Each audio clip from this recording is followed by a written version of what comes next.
Hi friends, welcome back to the session Electrostatics Part 2. ನಾವು last session ಅಲ್ಲಿ ಏನ್ ಕಲ್ತಿದ್ವಿ?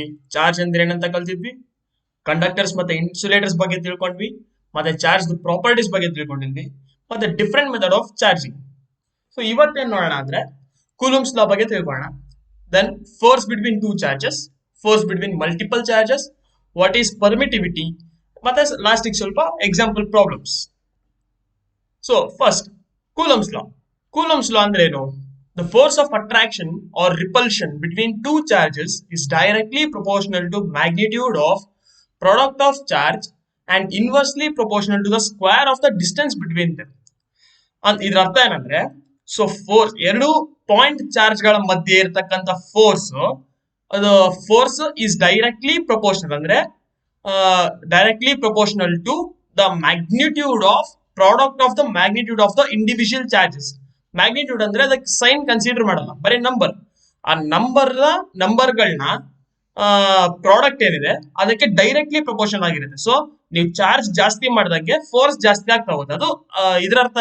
So ಇದು ಡೈರೆಕ್ಟ್ಲಿ ಪ್ರಪೋರ್ಷನ್ ಅಂದ್ರೆ ಇದೇ ಅರ್ಥ. ನೀವು ಒಂದ್ ಸೈಡ್ ಕ್ವಾಂಟಿಟಿ ಜಾಸ್ತಿ ಮಾಡಿದ್ರೆ ಸೊ ಇನ್ನೊಂದ್ ಸೈಡ್ ಕ್ವಾಂಟಿಟಿನೂ ಜಾಸ್ತಿ ಆಗ್ತಾ ಹೋಗುತ್ತೆ. ಮತ್ತೆ next inversely proportional to square of the distance between them, ಅಂದ್ರೆ ಈ ಎರಡು ಚಾರ್ಜ್ ನಡುವೆ ಇರ್ತಕ್ಕಂಥ ಡಿಸ್ಟೆನ್ಸ್ ಸ್ಕ್ವೇರ್ ಫೋರ್ಸ್ ಗೆ ಇನ್ವರ್ಸ್ಲಿ ಪ್ರಪೋರ್ಷನಲ್ ಆಗಿರುತ್ತೆ. ಇದರ ಅರ್ಥ ಏನಂದ್ರೆ ನೀವು ಡಿಸ್ಟೆನ್ಸ್ ಜಾಸ್ತಿ ಮಾಡ್ದಂಗೆಲ್ಲ ಫೋರ್ಸ್ ಕಡಿಮೆ ಆಗ್ತಾ ಹೋಗುತ್ತೆ ಅಂತ. ಯಾವ ತರ? ಸ್ಕ್ವೇರ್ಡ್ ಡೈರೆಕ್ಟ್ಲಿ ಅಂದ್ರೆ ಇನ್ವರ್ಸ್ಲಿ ಪ್ರಪೋರ್ಷನಲ್ ಟು ಆರ್ ಅಲ್ಲ, ಇದು inversely proportional to R square. So ನೀವು ಡಿಸ್ಟೆನ್ಸ್ ಜಾಸ್ತಿ ಮಾಡ್ತಾ ಇದ್ದಂಗೆಲ್ಲ ಫೋರ್ಸ್ ತುಂಬಾನೇ ಕಡಿಮೆ ಆಗ್ತಾ ಹೋಗುತ್ತೆ, ಯಾಕಂದ್ರೆ ಇಲ್ಲಿ ಆರ್ ಸ್ಕ್ವೇರ್ ಇದೆ. ಸೊ ನಾವು ಎರಡನ್ನು ಸೇರಿಸಿ ಬರೆದಾಗ ಇದು F is directly proportional to product of the magnitude of charges divided by R square. ನಾವು ಪ್ರೊಪೋರ್ಷನಾಲಿಟಿ ಕಾನ್ಸ್ಟೆಂಟ್ ತೆಗಿಬೇಕಂದ್ರೆ ಒಂದು ಕಾನ್ಸ್ಟೆಂಟ್ ಇಡಬೇಕು. So which is equal to K times ಈ ಟರ್ಮ್.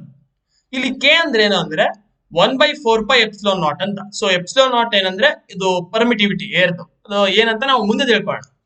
ಸೊ ಇದ್ರ ವ್ಯಾಲ್ಯೂ ಏನಂದ್ರೆ 9 × 10⁹. ಇದರ S I unit newton metre square per coulomb. So vector formal ಬರೋದಂದ್ರೆ ಏನಕ್ಕೆ ವೆಕ್ಟರ್ ಫಾರ್ಮಲ್ ಬರೀತೀವಿ ಅಂದ್ರೆ force is a vector quantity, ಯಾಕಂದ್ರೆ ಫೋರ್ಸ್ ಗೆ ಡೈರೆಕ್ಷನ್ ಇದೆ, ಜೊತೆಗೆ ಮ್ಯಾಗ್ನಿಟ್ಯೂಡ್ ಕೂಡ ಇದೆ. ಸೊ ಇದನ್ನ ವೆಕ್ಟರ್ ಫಾರ್ಮಲ್ ಬರಬೇಕಂದ್ರೆ F is equal to K into Q1 Q2 by R square into R cap. ಈ ಆರ್ ಕ್ಯಾಪ್ ಏನಂದ್ರೆ unit vector. So unit vector ನಾವು ಹೆಂಗ್ ಬರೀತೀವಿ ಅಂದ್ರೆ ವೆಕ್ಟರ್ ಅದು unit ವೆಕ್ಟರ್ದು vector by its magnitude, ಅಂದ್ರೆ ಈ ವೆಕ್ಟರ್ದು ಮ್ಯಾಗ್ನಿಟ್ಯೂಡ್ ಅಂದ್ರೆ ಅದ್ರದ್ದು ನಂಬರ್, ಸೊ ಅದ್ರ ವ್ಯಾಲ್ಯೂ. ಸೊ ನಾವು ಇದನ್ನ ಬಿಡಿಸಿ ಬರೆದಾಗ F is equal to K into Q1 Q2 by R cube into R vector. So ಇದು ಫೋರ್ಸ್ ನ vector quantity. So next since force is a vector quantity, let's discuss force between two charges in vector form. Vector form ಅಲ್ಲಿ ನಾವು discuss ಮಾಡೋಣ force ನ. So ಈ ಎರಡು charges, ಒಂದು Q1 ಇನ್ನೊಂದು ಚಾರ್ಜ್ Q2. ನಾನು ಆರ್ ಡಿಸ್ಟೆನ್ಸ್ ಅಂದ್ರೆ ಈ ಎರಡರ ಮಧ್ಯೆ ಡಿಸ್ಟೆನ್ಸ್ ಆರ್ ಇಷ್ಟು ಡಿಸ್ಟೆನ್ಸ್ ಆಗಿ ಇಟ್ಟಿದ್ದೀನಿ, ಒಂದು ವೇರಿಯಬಲ್ ಡಿಸ್ಟೆನ್ಸ್ ಎಷ್ಟು ಬೇಕಾದ್ರೂ ಇಡ್ಬೋದು. ಸೊ ನಾನು ಇದಕ್ಕೆ ಆರ್ ಅಂತ ಹೆಸರಿಟ್ಟಿದ್ದೀನಿ. ಸೊ ನಾನು Q1 ಗೆ ನಾವು ಕಾರ್ಟೇಶಿಯನ್ ಕೋಆರ್ಡಿನೇಟ್ ಸಿಸ್ಟಮ್ ಅಪ್ಲೈ ಮಾಡಿದಾಗ ಇದಕ್ಕೆ, ಸೊ Q1 ಇಸ್ 0,0, ಯಾಕಂದ್ರೆ ಮಿಡಲ್ ಪಾಯಿಂಟ್, ನಾನು ಇದನ್ನ ಮಿಡಲ್ ಪಾಯಿಂಟ್ ಅಂತ ಕನ್ಸಿಡರ್ ಮಾಡ್ತೀನಿ. ಇಲ್ಲಿಂದ ಬಲ್ಗಡೆಗೆ Q2 ಇದೆ. ಸೊ ಇಲ್ಲೊಂದು ನಾನು ನೋಟೇಶನ್ ಯೂಸ್ ಮಾಡ್ತಿದ್ದೀನಿ F12 ಮತ್ತೆ F21 ಅಂದ್ರೆ. ಇದ್ರ ಅರ್ಥ ಏನಂದ್ರೆ F on force acting on this charge, ಈ Q1 ಮೇಲೆ ಆಗ್ತಾ ಇರ್ತಕ್ಕಂಥ force due to charge Q2, ಅಂದ್ರೆ force on Q1 due to charge Q2 ಇದರ ಅರ್ಥ. ಸೊ F21 ಅಂದ್ರೆ force acting on Q2 due to charge 1. So ಇದು R cap, distance between Q1 ಮತ್ತೆ Q2. ಸೊ ನಾವು ಕೂಲಂಬ್ಸ್ ಲಾ ಹಾಕಿದಾಗ F12 is equal to ಅಂದ್ರೆ force on 1 due to charge second charge, which is equal to 1/4π epsilon naught Q1 Q2 by r square into minus R21 cap. Minus R21 ಯಾಕಂದ್ರೆ ನಾನು ಈ ಕಡೆಯಿಂದ ಅಂದ್ರೆ right side ಇಂದ left side ಬರ್ತಾ ಇದ್ದೀನಿ. So ಇದು ನೆಗೆಟಿವ್ ಡೈರೆಕ್ಷನ್, ಯಾಕಂದ್ರೆ ನಾವು ಕಾರ್ಟೇಶಿಯನ್ ಕೋಆರ್ಡಿನೇಟ್ ಸಿಸ್ಟಮ್ ಅಲ್ಲಿ 0,0 ಇಂದ ಬಲ್ಗಡೆಗೆ ಏನಾದ್ರು ಹೋದ್ರೆ ದಟ್ ಇಸ್ ಪಾಸಿಟಿವ್. ಸೊ ಎಡಗಡೆಗೆ ಬರ್ತಾ ಇರೋದ್ರಿಂದ ಅದು ನೆಗೆಟಿವ್, ಯಾಕಂದ್ರೆ ಇದು ವೆಕ್ಟರ್ ಅಂತ ಮುಂಚೆನೆ ಹೇಳಿದೀನಿ. ಸೊ ವೆಕ್ಟರ್ ಗೆ ಪಾಸಿಟಿವ್ ಮತ್ತೆ ನೆಗೆಟಿವ್ ಸೈನ್ಸ್ ಇರುತ್ತೆ, ಯಾಕಂದ್ರೆ ಡೈರೆಕ್ಷನ್ ಇರ್ತದೆ. ಸೊ ನಾವು F21 ಅಂದ್ರೆ force on 2 due to charge Q1 which is equal to 1 by 4 pi epsilon naught Q1 Q2 by R square into R21. ಇದು ಪಾಸಿಟಿವ್ R21 ಯಾಕೆಂದ್ರೆ ನಾವು ಸೆಂಟರ್ ಇಂದ 0,0 ಪಾಯಿಂಟ್ ಇಂದ ನಾವು ರೈಟ್ ಸೈಡ್ ಹೋಗ್ತಾ ಇದೀವಿ. ಸೊ ನಾವು ಇದನ್ನ ವೆಕ್ಟರ್ ಫಾರ್ಮ್ ಅಲ್ಲಿ ಏನಾದ್ರು ಬರ್ಕೊಂಡ್ವಿ ಅಂದ್ರೆ ಇದು ಪಾಯಿಂಟ್ 0,0. ಸೊ ಇಲ್ಲಿಂದ ಈ ವೆಕ್ಟರ್ ಇದು R1 ವೆಕ್ಟರ್, ಇದು Q1 ಗೆ, ಸೊ Q2 ಗೆ ಇದು R2 ವೆಕ್ಟರ್. ಸೊ ನಾವು ಫಸ್ಟ್ ಇಯರ್ ಅಲ್ಲಿ ಕಲ್ತಿದ್ವಿ ಟ್ರಯಾಂಗಲ್ ಆಫ್ ವೆಕ್ಟರ್ ಅಡಿಷನ್ ಅಂತ. So triangle of vector addition ಏನ್ ಹೇಳ್ತಂದ್ರೆ ಒಂದು ವೆಕ್ಟರ್ ಇನ್ನೊಂದು ವೆಕ್ಟರ್ ಜೊತೆ ಸೇಮ್ ಡೈರೆಕ್ಷನ್ ಇದ್ದಾಗ ಸೊ ಥರ್ಡ್ ಟ್ರಯಾಂಗಲ್ ನ ಥರ್ಡ್ ಸೈಡ್ ರಿಸಲ್ಟೆಂಟ್ ವೆಕ್ಟರ್ ಆಗಿರುತ್ತೆ ಅಂತ. ಸೊ ಇದ್ರ ಪ್ರಕಾರ R1 ಮತ್ತೆ ಅದೇ ಡೈರೆಕ್ಷನ್ ಅಲ್ಲಿ R2 which is equal to R1 plus R21 which is equal to R2. So ನಾವ್ ಇದನ್ನ ರಿಅರೇಂಜ್ ಮಾಡಿದಾಗ R21 is equal to R2 minus R1. So R21 cap is equal to R21 vector. ಅಂದ್ರೆ unit vector ಅಂದ್ರೆ ಏನಂತ ಹೇಳಿದ್ದೀನಿ ನಿಮಗೆ ಆಗ್ಲೇ. So vector by its magnitude. So which is equal to R21 ಅಂದ್ರೆ ಏನು ಇದ್ರ ಪ್ರಕಾರ R2 minus R1 divided by magnitude of R2 minus R1. So next F21 is equal to 1 by 4 pi epsilon naught Q1 Q2 by R21 square into R21 cap. So ನಾವು R21 cap ನ substitute ಮಾಡಿದಾಗ ನಮ್ಗೆ ಏನ್ ಬರುತ್ತೆ F21 is equal to 1 by 4 pi epsilon naught Q1 Q2 by R21 cube into R21 vector. So finally F21 vector is equal to F21 vector ಅಂದ್ರೆ force on charge 2 due to charge Q1 is equal to 1 by 4 pi epsilon naught Q1 Q2 by R1 minus R2 the whole cube into R1 vector minus R2 vector. So the force F1 on charge Q1 due to Q2 is obtained just by interchanging 1 and 2 in the above equation. So ನಾವಿಲ್ಲಿ force on charge Q2 due to charge Q1 ನ ಕಂಡುಹಿಡಿದ್ವಿ. So ಈಗ ಉಲ್ಟಾ ಹೆಂಗ್ ಮಾಡೋದು, just ಈ 2 ಮತ್ತೆ 1 ನ interchange ಮಾಡ್ಬೋದು ಅಷ್ಟೇ. ಸೊ ಇದರಿಂದ ಇಂಟರ್ಚೇಂಜ್ ಮಾಡಿದ್ಮೇಲೆ ನಮ್ಗೆ ಒಂದು ಇಕ್ವೇಶನ್ ಬರುತ್ತಲ್ಲ, ಸೊ ಅದರದ್ದು ವ್ಯಾಲ್ಯೂ ಮತ್ತೆ ಇದರದ ವ್ಯಾಲ್ಯೂ ಈಕ್ವಲ್ ಇರುತ್ತೆ. ಸೊ ಇದರಿಂದ ನಾವೇನ್ ತಿಳ್ಕೊಬಹುದು, Newton's law agrees Coulomb's law agrees Newton's third law. So Newton's third law ಏನಿರುತ್ತೆ, for every action there is equal and opposite reaction. So ಈ ಚಾರ್ಜ್ 2 ಮೇಲೆ ಒಂದಿಂದ ಆಕ್ಷನ್ ಆಗ್ತಾ ಇದೆ, ಯಾಕಂದ್ರೆ ಚಾರ್ಜ್ 1 ನಿಂದ ಚಾರ್ಜ್ Q2 ಮೇಲೆ ಫೋರ್ಸ್ ಬೀಳ್ತಾ ಇದೆ. ಸೊ ಈಗ ಆಕ್ಷನ್ ಆಗ್ತಾ ಇದೆ ಅಂದ್ರೆ ಅದೇ ರೀತಿ ಚಾರ್ಜ್ Q1 ಗೂ ಕೂಡ ರಿಯಾಕ್ಷನ್ Q2 ಇಂದ ಕಾಣುತ್ತೆ ಅಂತ ಇದರಿಂದ ನಾವು ತಿಳ್ಕೊಬಹುದು. ಸೊ ಮತ್ತೆ ಇಲ್ಲಿ ಇನ್ನೊಂದು ಇಂಪಾರ್ಟೆಂಟ್ ಪಾಯಿಂಟ್ ಏನಂದ್ರೆ coulombs law always acts on point charges. ಯಾಕಂದ್ರೆ ದೊಡ್ಡ ಬಾಡಿಗಳದ್ದು ನಾವು ಇಲ್ಲಿ ಕೂಲಂಬ್ಸ್ ಲಾ ಇಂದ ಫೋರ್ಸ್ ಕಂಡಿಡಕ್ ಬರಲ್ಲ. ಅದ್ರಲ್ಲಿ ಕಂಡಿಡಿಬೇಕಂದ್ರೆ ನಾವು ನ್ಯೂಟನ್ಸ್ ಗ್ರಾವಿಟೇಷನ್ ಲಾ ಅಪ್ಲೈ ಮಾಡಬೇಕಾಗುತ್ತೆ. ಸೊ ಕೂಲಂಬ್ಸ್ ಲಾ ಇರೋದು ಬರೀ ಪಾಯಿಂಟ್ ಚಾರ್ಜಸ್ ಗಳ ಮೇಲೆ, ಅಂದ್ರೆ ಅದ್ರ ಥಿಕ್ನೆಸ್ ಅದ್ರ radius negligibly small compared to the distance of separation. ಅದ್ರ ಮಧ್ಯೆ ಇರತಕ್ಕಂತ ಡಿಸ್ಟೆನ್ಸ್ ಅದರ ಸೈಜ್ ಗಿಂತ ತುಂಬಾ ದೊಡ್ಡದ ಸೀನರೀಸ್ ಅಲ್ಲಿ ನಾವು ಕೂಲಂಬ್ಸ್ ಲಾ ನ ಅಪ್ಲೈ ಮಾಡಬಹುದು. So let's look at an example problem ನೋಡೋಣ. So two spheres having equal charge of 6.5 into 10 power minus 7 coulomb separated by the distance of 0.5 meter.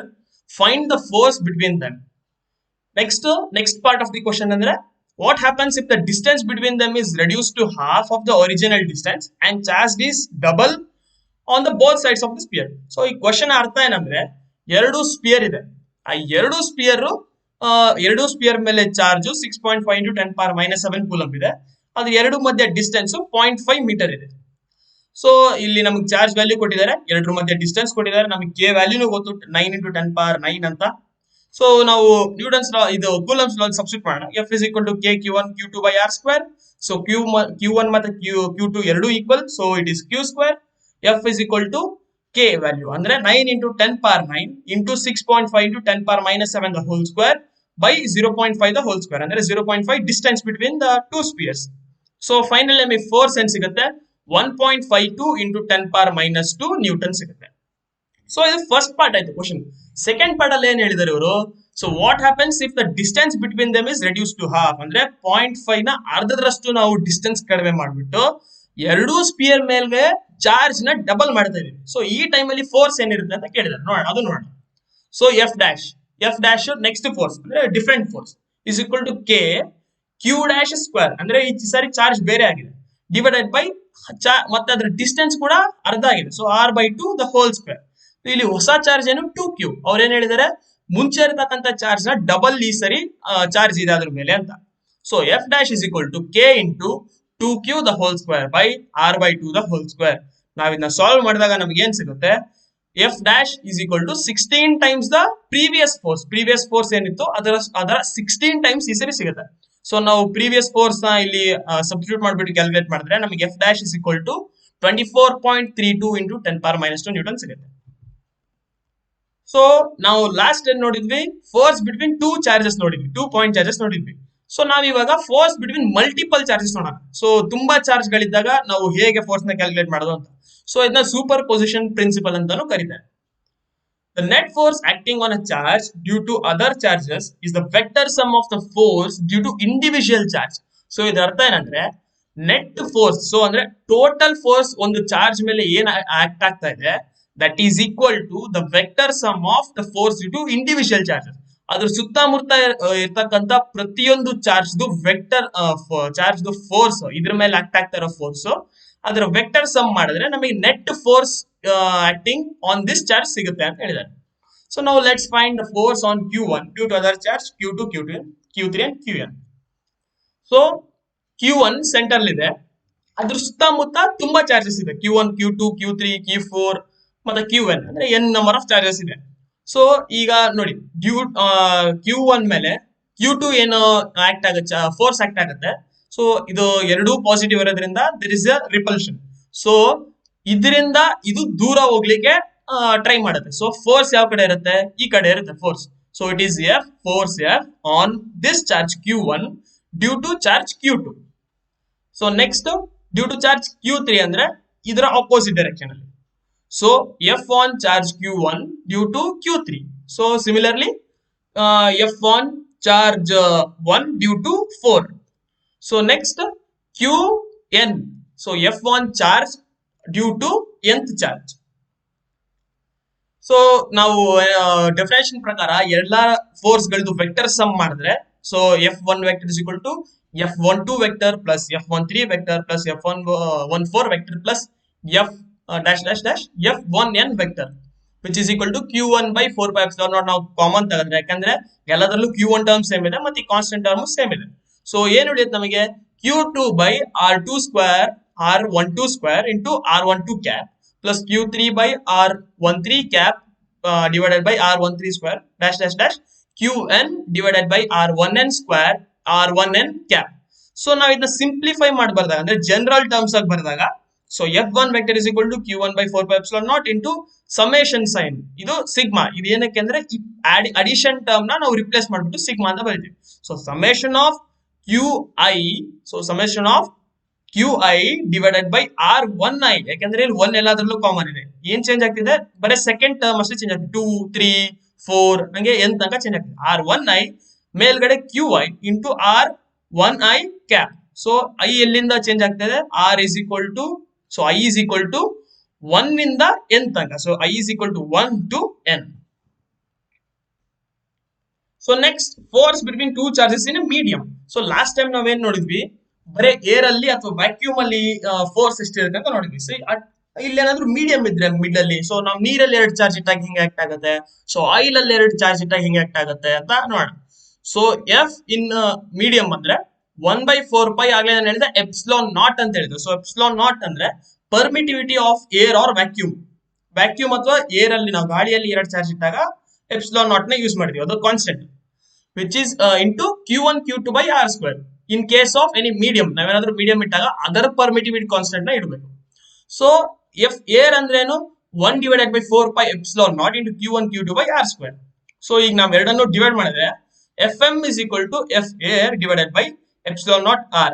So ನಾವು ಫೈನಲಿ ಏನ್ ಹೇಳ್ಬೋದು, ರಿಲೇಟಿವ್ ಪರ್ಮಿಟಿವಿಟಿ ಅಂದ್ರೆ it is the ratio of permittivity of the medium to the permittivity of the air. So ಯಾವಾಗ್ಲೂ epsilon R ಅಂದ್ರೆ relative permittivity greater than 1, ಯಾವಾಗ್ಲೂ 1 ಗಿಂತ ಜಾಸ್ತಿ ಇರುತ್ತೆ. ಇದರಿಂದ ನಾವ್ ಏನ್ ಕನ್ಕ್ಲೂಡ್ ಮಾಡಬಹುದು, force in medium is less than force in air. So ನಾವು ಗಾಳಿಯಲ್ಲಿ 2 ಚಾರ್ಜ್ ಮಧ್ಯ ಫೋರ್ಸ್ ನ ಕ್ಯಾಲ್ಕುಲೇಟ್ ಮಾಡಿದ್ರೆ ಅದು ಯಾವಾಗ್ಲೂ ನೀರಲ್ಲಿ ಅಥವಾ ಬೇರೆ ಯಾವುದೇ ಮೀಡಿಯಂ ಅಲ್ಲಿ ಫೋರ್ಸ್ ಎರಡು ಚಾರ್ಜ್ ಮಧ್ಯೆ ಇರೋ ಫೋರ್ಸ್ ಗಿಂತ ಏರಲ್ಲಿ ಫೋರ್ಸ್ ಜಾಸ್ತಿ ಇರುತ್ತೆ ಅಂತ. So dielectric constant or relative permittivity of the medium. So dielectric constant ಮತ್ತೆ ರಿಲೇಟಿವ್ ಪರ್ಮಿಟಿವಿಟಿ ಏನಂದ್ರ ನಾವು ಇಲ್ಲಿ ತಿಳ್ಕೋಣ. So permittivity means that the ability to store electrical energy in an electric field. So electric field ಅಲ್ಲಿ electric field ಏನಂತ ನಾನು next ಹೇಳ್ತೀನಿ. So just ನೋಡ್ಕೊಂಡಿರಿ, ನಾನು next ಮತ್ತೆ ಎಕ್ಸ್ಪ್ಲೇನ್ ಮಾಡ್ತೀನಿ ನೆಕ್ಸ್ಟ್ ಸೆಷನ್ ಅಲ್ಲಿ. ಸೊ ಎಲೆಕ್ಟ್ರಿಕ್ ಫೀಲ್ಡ್ ಅಲ್ಲಿ ಆ ವಸ್ತುಗೆ ಎಷ್ಟು ಕೆಪಾಸಿಟಿ ಇರುತ್ತೆ. ಸೊ ಎಲೆಕ್ಟ್ರಿಕಲ್ ಎನರ್ಜಿನ ಎಲೆಕ್ಟ್ರಿಕ್ ಫೀಲ್ಡ್ ಅಲ್ಲಿ ಎಷ್ಟು ಸ್ಟೋರ್ ಮಾಡುವಷ್ಟು ಕೆಪಾಸಿಟಿ ಇರುತ್ತೋ ಸೊ ಅದನ್ನ ನಾವು ಪರ್ಮಿಟಿವಿಟಿ ಅಂತ ಕರಿತೀವಿ. It is also a measure of how easy or difficult it is to form an electric field inside of a medium. So ಒಂದು ಮೀಡಿಯಂ ಅಲ್ಲಿ ಎಷ್ಟು ಸುಲಭವಾಗಿ ಅದು ಎಲೆಕ್ಟ್ರಿಕ್ ಫೀಲ್ಡ್ ನ ಕ್ರಿಯೇಟ್ ಮಾಡಬಹುದು ಅನ್ನೋ ಒಂದು ಮೆಷರ್ಗೆ ನಾವು ಡೈಎಲೆಕ್ಟ್ರಿಕ್ ಕಾನ್ಸ್ಟೆಂಟ್ ಅಥವಾ ರಿಲೇಟಿವ್ ಪರ್ಮಿಟಿವಿಟಿ ಅಂತ ಕರಿತೀವಿ.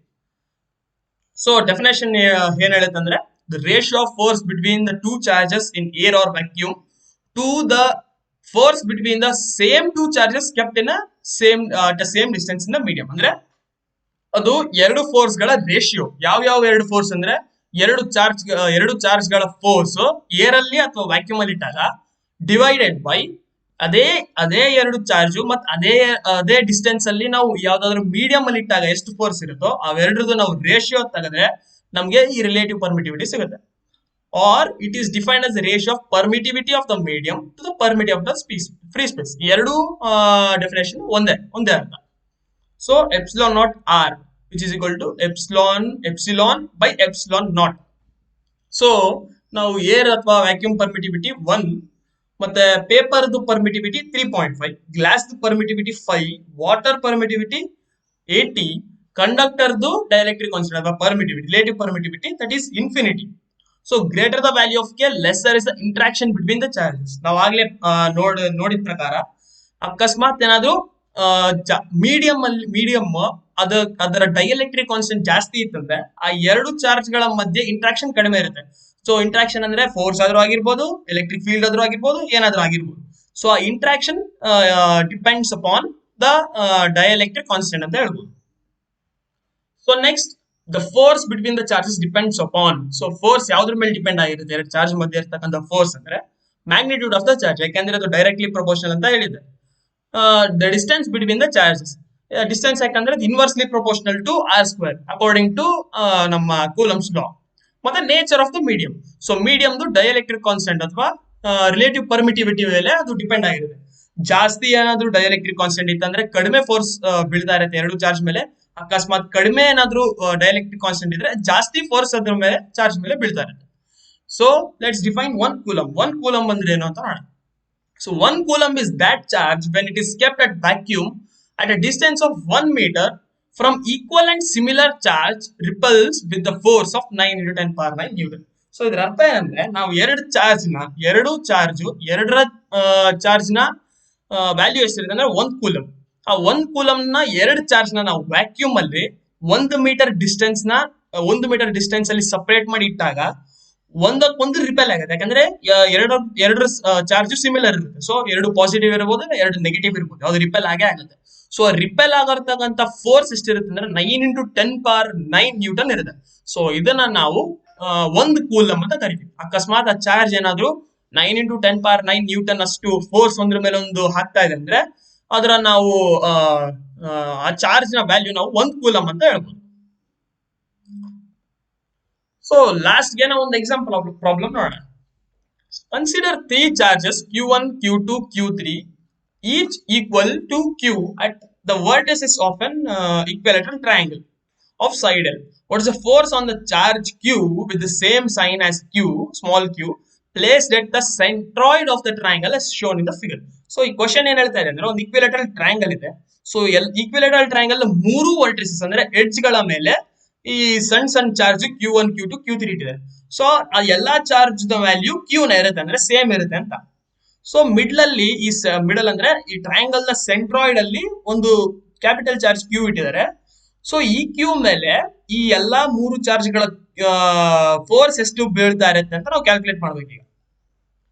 ಸೊ ಸೊಲ್ಯೂಷನ್ ಏನಂದ್ರೆ ಸೊ ಇದು ಈಕ್ವಿಲೇಟರಲ್ ಟ್ರಯಾಂಗಲ್ ಅಂತ ಹೇಳಿದ್ರೆ ಒಂದೊಂದು ಸೈಡ್ ಲೆಂತ್ ಎಲ್ ಇರುತ್ತೆ. ಸೊ ಈಕ್ವಿಲೇಟರಲ್ ಟ್ರಯಾಂಗಲ್ ಅಂದ್ರೆ ಎಲ್ಲಾ ಆಂಗಲ್ಸ್ ಸೇಮ್ ಇರುತ್ತೆ ಒಳಗಡೆ 60 ಡಿಗ್ರಿ 60 ಡಿಗ್ರಿ 60 ಡಿಗ್ರಿ.